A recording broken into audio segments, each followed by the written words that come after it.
আচ্ছা, prismatic কম্পাসে clockwise না anti clockwise ছবি কেমন হবে আর ডেটা নেওয়ার সময় আমরা কি করব? এটা ধরো স্টেশন এ, এর পরে বি, বির পরে সি, সির পরে ডি, ডি এর পরে এ। এটা কি হলো?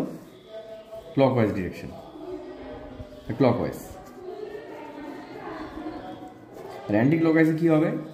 অ্যান্টি ক্লকওয়াইজে এ উল্টো যাবে, B C D A.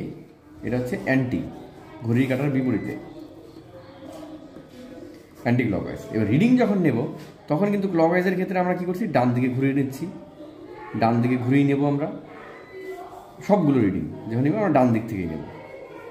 R anti ক্লকওয়াইজের ক্ষেত্রে ডেটা কিন্তু আমরা সেই ডান দিকে ঘুরিয়েই নেব, সব ডেটা নেওয়ার সময় ডান দিকে ঘুরিয়ে নেব, ডেটা নেওয়ার সময় ডান দিকে ঘুরিয়ে নেব।